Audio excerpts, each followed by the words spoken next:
Donc on continue notre aventure au pays des kanji.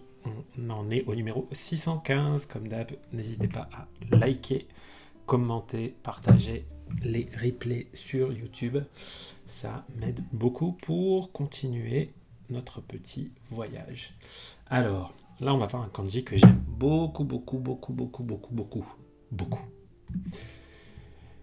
C'est le kanji des ailes. Voilà, je le trouve très imagé, c'est un peu un pictogramme. Ça commence avec une sorte de crochet comme ça, puis 1, 2, et on refait la même chose sur la droite. Hop, 1, 2. Voilà. Donc ça, c'est le kanji des ailes et le composant des ailes aussi. Ça se prononce hane. Hane. Vous l'avez là. Hane. Hane. Hane, les ailes.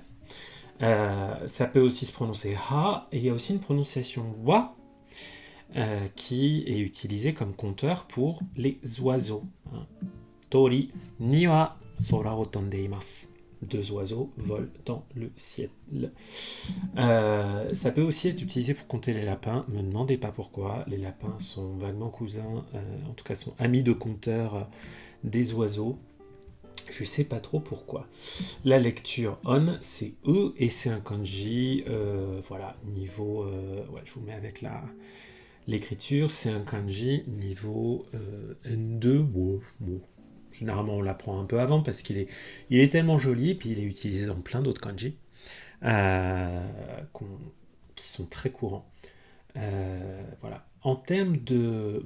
Pour moi, celui-là, on peut vraiment le mémoriser comme un pictogramme. C'est-à-dire, ça représente des ailes. Je trouve que c'est pas très compliqué. Vous voyez les 2 ailes avec les petites plumes qu'il y a dedans, les petits points dedans. Donc pour le coup, vraiment celui-là, ça fait partie. Voilà, profitez-en quand vous avez des kanji qui ont une vraie dimension de pictogramme. Il n'y en a pas énormément, donc faut pas se priver. Ceux-là, c'est les ailes. Il est très joli et vous allez voir, utilisé dans beaucoup de kanji très utiles. Le premier kanji dans lequel il est utilisé en tant que clé de lecture. Donc souvent, c'est en haut du kanji qu'on va aller trouver les ailes.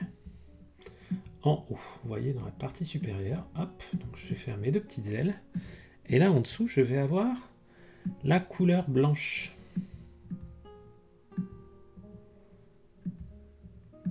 Shiro, prononciation on, haku. Donc en haut, les ailes et en dessous, le blanc, la couleur blanc. Tout ça, ça veut dire à apprendre.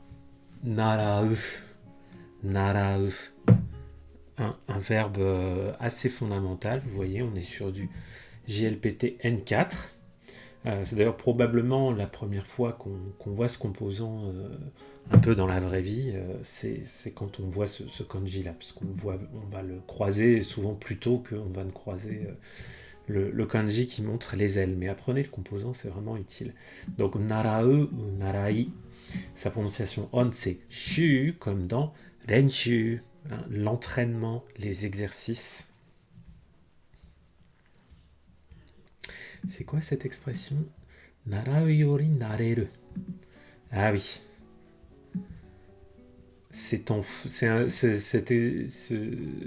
Donc littéralement, plutôt que d'apprendre, il faut s'habituer à quelque chose. Et ce petit dicton, ça veut dire plus ou moins c'est en forgeant qu'on devient forgeron. Donc en gros, il faut plutôt faire les choses, s'habituer à quelque chose, plutôt que passer des heures et des heures dans des entraînements théoriques. C'est sûr que le learn by doing, il n'y a que ça de vrai. Toc. Qu'est-ce qu'on a autre comme... Oui, shu, c'est une habitude, une coutume. Enfin, pas vraiment une coutume, un comportement habituel. Shu, c'est... Alors, quelles histoires on va se faire avec celui-là? Je vous avoue, je me souviens plus trop le système mnémotechnique que je m'étais mis pour moi, parce que comme c'est un kanji Franchement, bien courant. Tac, tac, tac, tac. Qu'est-ce qu'ils vont nous dire? Quand vous serez vieux et que toutes vos plumes seront devenues blanches, vous aurez appris beaucoup de choses. Ok.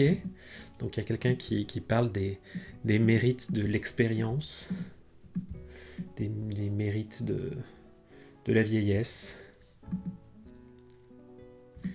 Ah, il y en a un qui nous fait « Ah ouais, un truc un peu à la Astérix ». Bah oui, parce que c'est vrai que la plume blanche, je sais pas, oui, je pense à Astérix, mais il y a cette idée d'une plume blanche qui veut dire qu'on a appris quelque chose.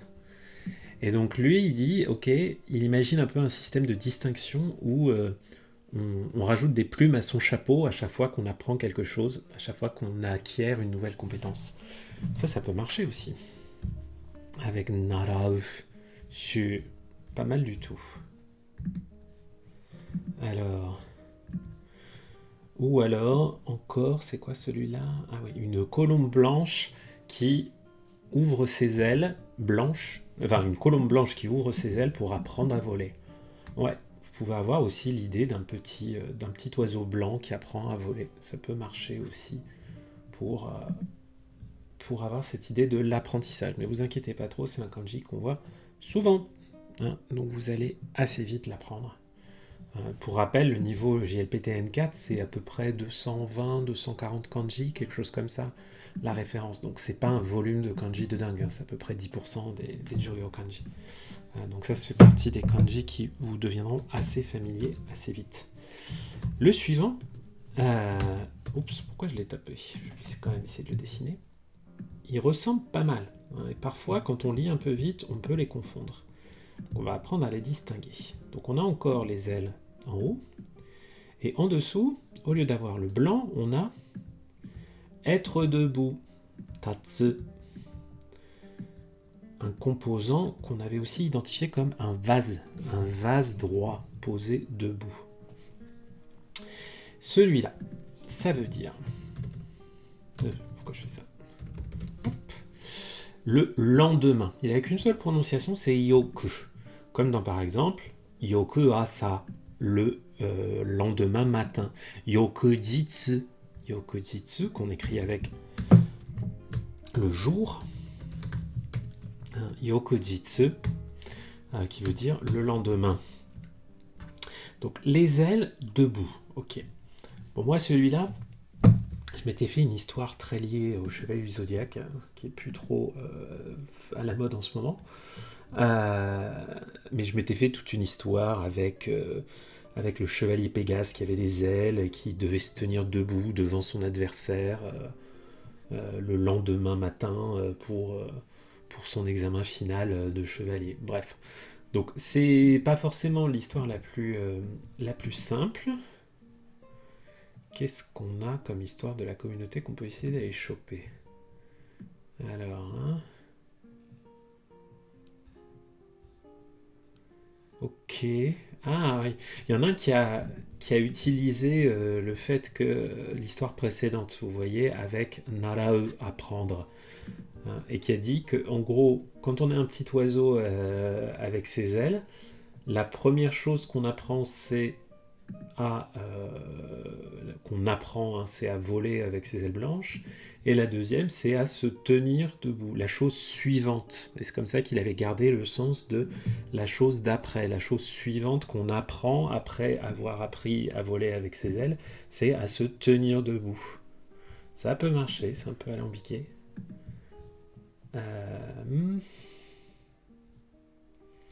The following, hein, le suivant, le truc d'après, le jour d'après. À quoi on pourrait penser, hein? Je vous laisserai être un peu créatif là-dessus. Alors, là, on commence à avoir des choses un peu compliquées en termes visuels, parce que nos petites ailes, elles vont légèrement changer de look dans le kanji qu'on va voir. Donc c'est un kanji très courant, mais assez complexe visuellement. Il commence par la clé du jour, du soleil, là, hop, sur la gauche. Dans la partie gauche, donc. Dans la partie droite, on a les ailes, mais dans une forme simplifiée, vous voyez? Ça ressemble au katakana yo, répété 2 fois. Tu vois, je fais un peu plus haut, mais ils sont alignés. Ok?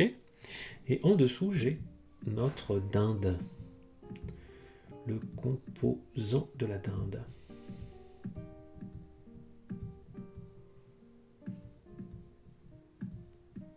Hop. Et ça nous donne ce kanji là. Hop, je vais vous zoomer dessus.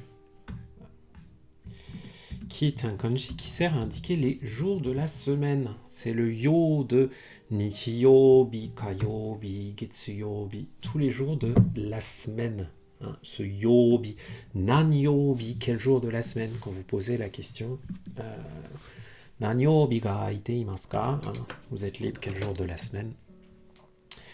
Voilà, donc il a que la prononciation yo et il veut seulement dire ça. Donc c'est un kanji compliqué visuellement, mais au niveau du sens, on le retrouve à un seul endroit. Eh coucou, Fa 06 Ni, a.k.a. Gros Papa, comment ça va? Merci de passer nous voir le vendredi. Donc voilà, ce yo de Getsuyobi, Nichiyobi, Getsuyobi, attends, ouf. Hop, Getsuyobi, le lundi, le jour de la lune. Voilà, donc celui-là, il est un peu compliqué. Hein. Et vous verrez que moi j'aime bien l'apprendre avec le suivant. D'accord? Donc on va mettre de côté l'histoire mnémotechnique qui va nous servir à le mémoriser et on va tout de suite regarder le kanji d'après que je recommande, hein, comme d'habitude. Coucou Lilou Dallas, daijoubu desu ka Fanny-san, yokatta. Donc, puisque le suivant lui ressemble beaucoup, c'est de l'eau, la clé de l'eau, hein, Sanzei sur la gauche, et à droite c'est exactement la même chose. Donc, c'est deux petits yo qui sont en fait deux petites ailes. Hein. Et je vais vous expliquer pourquoi je vous recommande de les apprendre ensemble ces deux-là. Même si le yo, forcément, il est un peu plus courant. Voilà. Donc, celui-là, vous voyez, c'est exactement le même, mais c'est juste pas la même clé à gauche. Ah. Hop. Donc, celui-là, ça veut dire la lessive. Dans le sens faire la lessive. Coucou Inoshi-san.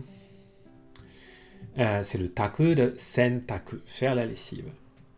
Et alors, si comme moi, vous avez des enfants, vous savez que la lessive, c'est quelque chose qu'il faut faire tous les jours de la semaine. Ou en tout cas, enfin pas tous les jours de la semaine, mais pas mal de fois dans la semaine. Hein. C'est pas comme quand on est célib et qu'on peut en faire une par semaine. Non, on doit en faire pas mal. Voilà, surtout quand on a des tout petits. Donc moi, c'est comme ça que j'avais retenu la correspondance entre ces deux kanji.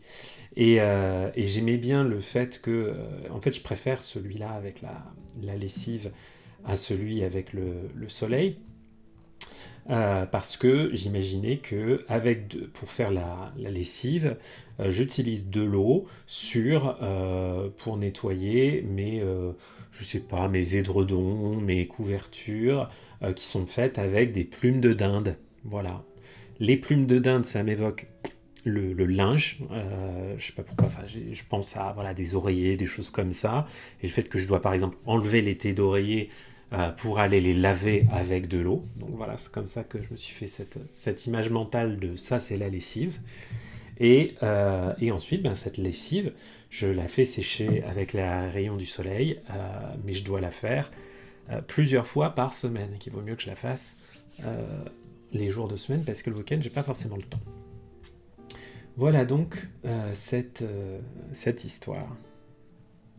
Les jours de la semaine et ça. Ok. Alors, le suivant.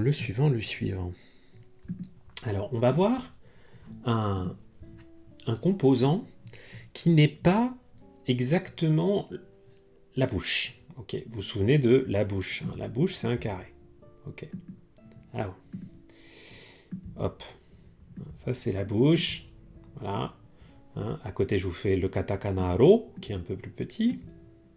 mais qui ressemble quand même beaucoup, voilà. Et bien là, on va avoir un composant qui est encore plus grand. C'est-à-dire, on va avoir un composant qui est vraiment un carré qui va entourer tout le kanji. C'est vraiment une clé qui entoure tout le kanji. Et le sens qui a mis monsieur Heissig pour nous aider à le retenir, c'est le fait qu'on est enfermé à l'intérieur de cet enclos. Donc vous pouvez penser à un enclos, hein. Vous pouvez penser que c'est une vue par-dessus d'un enclos, d'une barrière, à l'intérieur de laquelle il y a par exemple des animaux, des vaches ou je ne sais quoi.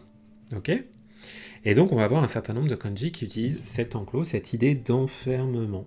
Donc la différence avec la bouche, c'est que celui-là, il y a des choses dedans. Alors que le kanji de la bouche, c'est juste un petit carré. Hein. Enfin, un petit carré. Vous voyez là, par exemple, on le voit ici, là, en clé de lecture, il n'y a rien dedans. Là, on parle vraiment de cette clé de lecture dans laquelle il va y avoir d'autres éléments. Le premier kanji qu'on va avoir avec ça, c'est un kanji tout simple. Voilà. Et vous allez me dire, mais c'est le soleil, c'est dire. Et là, je vais dire, ah non, pas exactement. Pourquoi ? Parce que vous voyez que c'est un composant de plus grande taille, un grand carré, et que dedans, j'ai un trait qui ne va pas jusqu'au bout. Là, pour une fois, c'est pas juste moi qui ai mal dessiné, c'est que le trait ne va vraiment pas jusqu'au bout. Ok ? Tiens, c'est marrant, il me l'a pas reconnu. Ça m'étonne pas. Hop. Je vais vous... Voilà. On va se le mettre. Alors ça c'est un kanji pas hyper courant, vous verrez. Ouais, ils nous l'ont même pas catégorisé comme un Joyo kanji, c'est un peu dommage. On le voit surtout dans cette expression-là, ce iwaku. Et c'est une façon de dire, ok, to say, la raison, le prétexte, dire quelque chose. Vous allez le trouver en suffixe, hein, ce iwaku. Vous allez avoir un nom puis iwaku, ça veut dire d'après, selon ce que nous dit, blablabla. Bla bla bla. Donc c'est un kanji intéressant à connaître, parce que il ressemble quand même beaucoup à hi. Hein. Voilà, c'est quand même très très similaire. Hein, sauf que hi est un peu plus svelte. Ce qui se voit pas tellement forcément. Il ressemble aussi il ressemble aussi un peu à la rizière, sauf qu'il n'y a pas le trait vertical. Donc c'est intéressant de le connaître pour pas se planter et pas le confondre avec le genre. Ah, tu l'as jamais croisé, Inoshishi? Ouais, il est rare, mais on peut quand même le voir, mais essentiellement dans cette expression qui est iwaku, hein, selon. Ce qui fait que le mot-clé qu'a mis Monsieur Heissig, il nous arrange pas du tout, comme parfois certains mots-clés qu'il a mis avec ce saith. Ouh là là, ça c'est du vieil anglais. Hein. Donc on s'en fout un peu. C'était juste pour distinguer de l'autre kanji qu'il a mis pour say, hein, voilà, qui est iu, que vous connaissez déjà, qui est la clé de lecture du langage, de la langue, dire quelque chose. Voilà, donc ça c'est dire d'après quelqu'un. On pourrait retenir le sens, je ne sais pas exactement quel mot-clé avait mis Monsieur Magnette dans les kanji dans la tête, mais ça veut dire, voilà, selon, d'après, hein, d'après ce qui est dit. Pour faire des histoires avec celui-là, c'est pas complètement évident, donc on a le chiffre 1 et on a un enclos. Donc on peut se faire une histoire. C'est quoi ce verbe d'ailleurs, notamae? Je ne connais pas ce verbe. Anyway, donc qu'est-ce qu'on peut se faire comme histoire avec celui-là?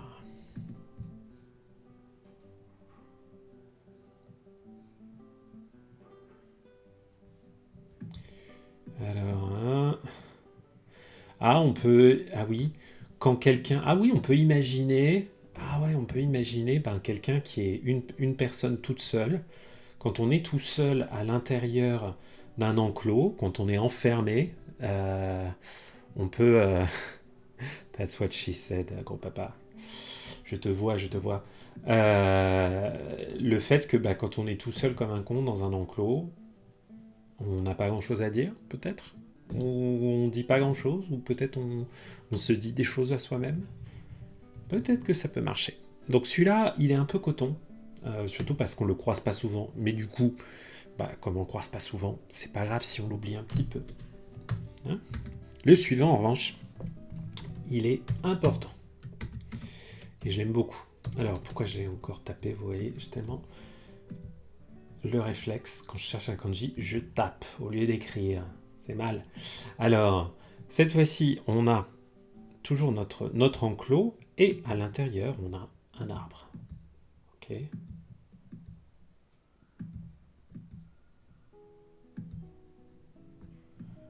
Ok, et on l'a retrouvé. Il est là. Celui-là, c'est le verbe komaru, komarimasu. Être gêné, être bien embêté. Il a la lecture on, qui est comme dans konnan, hein, des difficultés. Vous voyez, si vous le connaissez celui-là, c'est le kanji de muzukashi, quelque chose qui est difficile. Hein.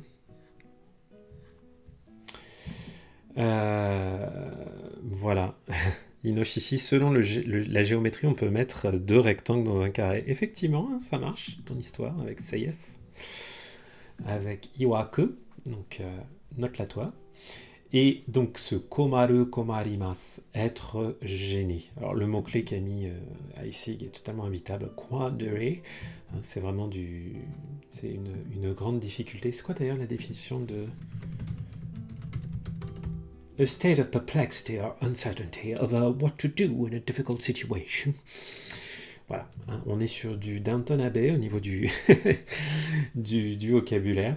Donc voilà, très vite, hein, voyez la correspondance avec le verbe komaru, être gêné, être bien embêté. Et ben oui, imagine, t'as ton joli prêt, hein, où t'as mis ta petite clôture, t'as fait ton enclos, tu veux aller faire... paître tes moutons. Et le problème, c'est que il y a un arbre géant qui a poussé au milieu. Bon, bah là, t'es quand même vachement emmerdé, quand même. Hein. Vous pouvez aussi penser, imaginez, vous vous souvenez sans doute de cette scène dans Totoro où il y a les deux petites qui font pousser un arbre au milieu, un arbre gigantesque au milieu de la nuit. Bon, l'arbre a disparu le lendemain matin, mais il y a juste des petites pousses dans le sol. Et voilà. Bon, imaginez, effectivement, si l'arbre était resté comme ça, l'arbre gigantesque au milieu de l'enclos, ça aurait quand même été assez gênant. Hein. Donc voilà, c'est gênant quand on a un grand arbre là au milieu de son pré, qu'on peut pas, au milieu de son enclos, et que les animaux peuvent pas rentrer. Voilà, voilà. Komaru, komarimasu. Mot de vocabulaire, ma foi, très utile.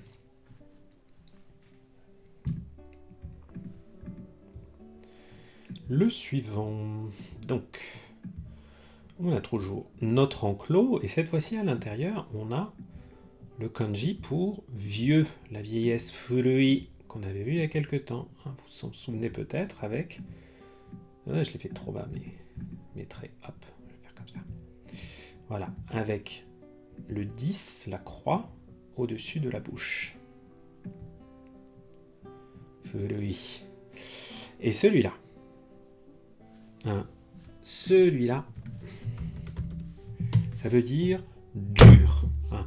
Katameru, katamaru. Katamaru, ça veut dire durcir. Katameru, c'est faire durcir, rendre quelque chose plus dur. Et il y a surtout l'adjectif katai, hein, de quelque chose qui est katai, qui est très dur, qui est solide, qui est comme un gros caillou. Donc voilà. Et ben, on peut continuer avec notre histoire de berger, notre berger qui a un problème d'arbre au milieu de son enclos. Hein. Si c'était un vieux berger un peu irascible, un peu dur, peut-être dur de la feuille, ou peut-être qu'il est super costaud de toutes ces années difficiles passées dans la montagne à nourrir ses bêtes. Voilà, vous pouvez penser à quelque chose qui est vieux et qui vous évoque de la dureté, et mettez-le dans un enclos, et je vous assure, celui-là, vous allez assez facilement le mémoriser. Et donc voilà, un katai niveau N2, clair, ouais, N3, N2. Un bel adjectif à connaître.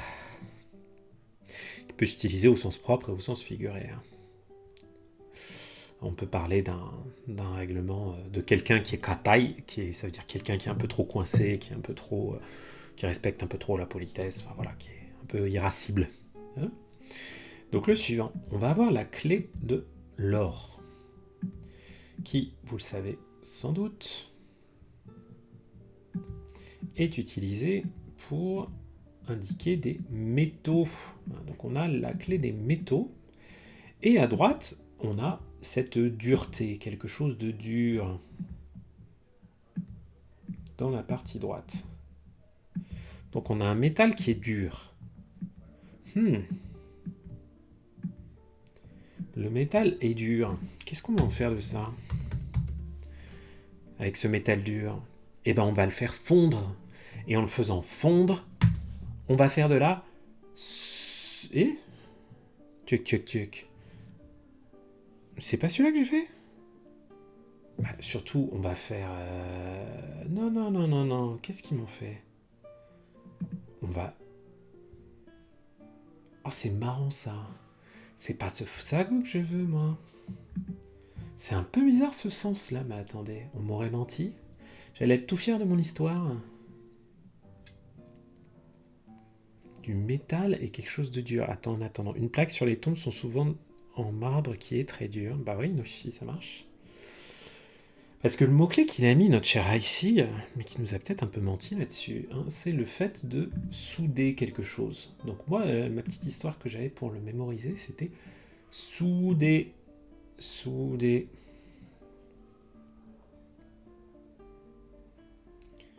Hein, donc on soude on soude le métal et après il durcit. Voilà. Mais sauf que ce qui m'embête beaucoup, c'est que... Attendez... Il me trouve 0 mot là.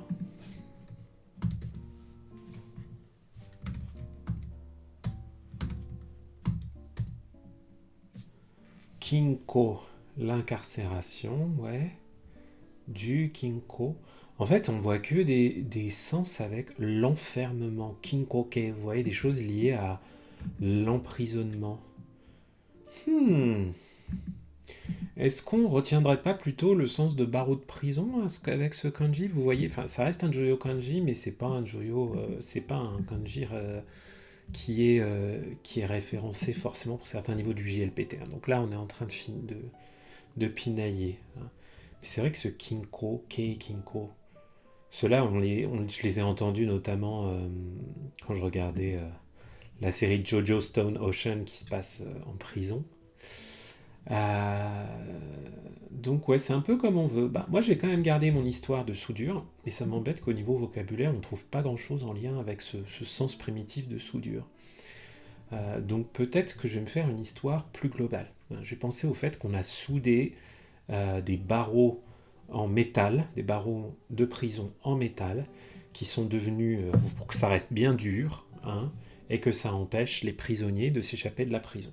Comme ça, j'aurai mon sens de prison avec mon sens d'enfermement, avec ce mot kinko, qui peut être assez utile à connaître quand même. Là, il nous a pas aidé, Monsieur Heissig.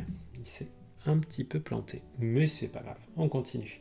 Alors le suivant, en revanche, c'est, dans le genre tarte à la crème, c'est de la tarte à la crème. C'est-à-dire c'est vraiment un kanji très très connu, que vous verrez très vite, et qui est en plus super facile à mémoriser, puisque là, on a notre clôture, notre enclos, et qu'est-ce qu'on a à l'intérieur? On a notre roi, avec une petite goutte en bas, hein, ce qui veut dire généralement une balle. Voilà. Et celui-là, vous le connaissez, hein, c'est le pays Lilou, effectivement. Kuni Koku, notre petit roi. Hein, vous vous souvenez, le roi, j'avais imaginé que le roi, il faisait rebondir une petite balle là sur son genou, qu'il aimait bien jouer avec, ou qu'il avait des joyaux aussi, enfin qui jouait avec un petit bijou comme une balle, quelque chose comme ça. Ben, l'enclos dans lequel on met le roi, c'est le royaume, donc c'est le pays. Avec ce sens d'enclos, de délimitation géographique, vous pouvez facilement faire une correspondance mentale pour penser au pays. Hein, voilà, là, vous le connaissez, peut-être beaucoup le connaissent déjà, mais je pense que voilà, n'oubliez pas que plus vous allez faire des correspondances entre les kanji, plus vous allez renforcer la mémorisation des uns et des autres, ce qui est particulièrement utile pour les kanji qu'on voit moins souvent que ceux-là, comme koni ou koku, prononciation koku qu'on trouve dans les composés, comme tugoku, pardon, la Chine. Le suivant, celui-là il est intéressant. On a toujours notre enclos qui enferme cette fois-ci. Ouh. Est-ce que vous vous en souvenez de celui-là? Le sens primitif qu'on lui avait mis, c'était la colle. La colle, le fait d'être collé à quelque chose. On est collé à l'intérieur de l'enclos. Ok. On va repenser à nos petits moutons. Ça veut dire un groupe. Ces prononciations-là, on va pas tellement les croiser, mais la prononciation dan, elle est très courante, notamment avec le mot dantai. Dantai qui veut dire un groupe. Hop. Je vous l'écris, voilà, dantai, avec karada, le corps. Dantai, le groupe. C'est aussi le mot qui sert à écrire futan. Dans ce cas-là, il se prononce ton. Donc un groupe, une association. Un futan, c'est littéralement l'association des tissus. Parce que vous mettez des tissus ensemble pour faire la couverture. Puisque le futan, c'est à la fois ce qu'il y a en dessous, mais aussi ce qu'on se met par-dessus. La couette, c'est kakebutan. Donc dan et ton. Dan étant un petit peu plus... Enfin, les deux sont courantes, mais dan est peut-être un peu plus... Encore un petit peu plus courant que le ton, qu'on trouve surtout avec futan. Donc on a un groupe de quoi? Eh bien, je me souviens de à quoi j'avais pensé. J'avais pensé à des militants zadistes. Okay, imaginez que votre enclos, là, ce soit une exploitation agricole qui est menacée par une construction de projet d'aéroport. Et bien, imaginez qu'un groupe d'activistes zadistes vient dans l'enclos et se colle littéralement à l'intérieur. Ils refusent de bouger, ils font un sit-in, ils sont complètement glués, ils sont complètement figés à l'endroit où ils sont. Donc voilà. Voilà, j'avais pensé à ce groupe militant qui vient défendre le petit enclos où paissent les bêtes face à un projet de construction. Voilà, c'est comme ça que je l'avais un peu mémorisé. Donc pensez à un groupe de personnes qui est collé à l'intérieur de cet enclos pour peut-être le défendre. Ou voilà. Vous pouvez aussi penser aux moutons qui refusent de sortir de l'enclos et que du coup on a l'impression qu'ils sont collés les uns aux autres au niveau des sabots. Ça peut aussi marcher. Alors le suivant, il est un peu abstrait, mais on va y arriver quand même. Donc on a toujours notre enclos et à l'intérieur on a grand dai oki. Oh que je sais mal dessiner. Allez, je vais le refaire.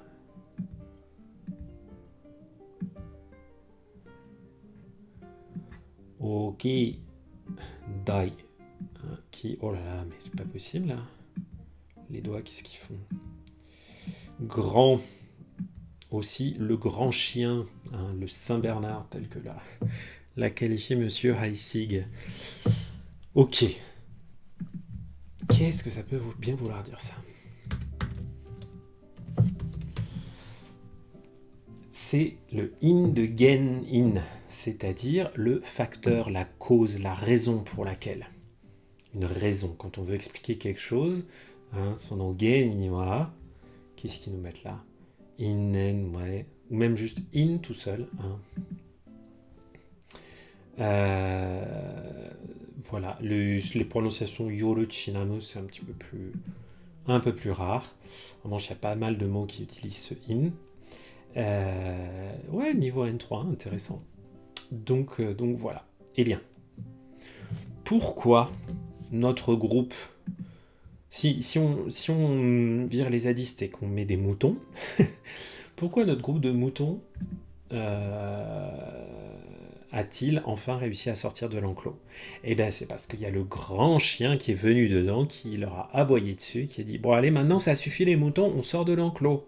Hein » Donc, la raison pour laquelle le facteur, hein, j'aime bien l'idée d'un facteur, pas le facteur qui vous dépose le courrier, mais le facteur, voilà, la raison pour laquelle la raison pour laquelle notre groupe de moutons est enfin sorti de l'enclos, et ben, c'est parce qu'il y a le grand chien qui est venu dedans et qui leur a dit « Maintenant, ça suffit, les bêtes. » Ce facteur, cette raison, cette cause, on va le trouver dans le kanji d'après avec la clé de la femme, à gauche, et à droite, notre cause, notre facteur. Hop. Ouf. Ok. Alors, celui-là, il est plus rare. Hein, il se prononce aussi in. Hein, vous savez, souvent, hein, des kanji qui partagent une partie droite ont des prononciations similaires, pas toujours. Là, on est sur quelque chose d'un peu plus compliqué. Donc, c'est tout ce qui est lié au mariage. Vous voyez, hein, le kon de kekkon, ici, hein, le jour où la femme épouse son mari, hein, le kon de kekkon, le mariage, donc ça peut vouloir dire kon-in, qui est le mariage, enfin voilà, dans le sens de la relation matrimoniale qui dure dans le temps et tout. Ce in. Et alors, l'idée que je m'étais fait pour le mémoriser, elle était assez pépère, un peu vieillotte, hein, mais c'était l'idée que jadis, la raison d'être, hein, la raison, le facteur, la raison d'être des femmes, qui leur était imposée par la société, eh bien c'était de devenir des épouses, et voilà. Donc on a un peu évolué depuis, heureusement. Mais du coup, voilà, ce stéréotype-là, moi, m'avait permis de mémoriser le lien entre la raison d'être, le facteur, la raison, et cette utilisation de la clé de la femme. Oups. Le suivant, qui utilise encore la raison. Cette fois-ci, c'est avec la bouche. Donc, on a la clé de la bouche à gauche. Et à droite, on va avoir notre raison, notre facteur. Donc, qui est plus grand, hein, vous voyez que la bouche. Hein. La bouche, elle est petite. Tac. Hop. La bouche à gauche, la raison, le facteur à droite. Ok ? Cette fois-ci, c'est un petit peu plus compliqué. C'est la trachée. Ok ? La trachée, ou l'œsophage, enfin bref. La gorge. La gorge. Donc ça, c'est un kanji qu'on voit pas ultra souvent. Ah oui, il y a musebu. Effectivement, c'est musebu, c'est le fait de s'étouffer, de s'étrangler. Donc s'étrangler, eh ben, on peut s'en servir pour retenir, hein, le kanji de ce sens de esprit à la gorge. Hein. On peut dire que, par exemple, quand quelqu'un est en train de s'étouffer, hein, on cherche la raison pour laquelle, la cause, hein, pour laquelle il est en train de s'étouffer, en passant par la bouche. On regarde par la bouche, et puis on essaie de voir, est-ce qu'il a un truc coincé dans le gosier qui serait la cause, la raison de son étouffement. Donc celui-là, il peut trouver une explication logique pas mal du tout, même si malheureusement c'est un kanji qu'on ne voit pas super souvent. Donc voilà, au niveau de la prononciation, parfois, on a un petit peu tendance à l'oublier. Voilà. Et ben oui, effectivement, Géraldine, c'est la fin aujourd'hui. Mais il y a toujours les replays.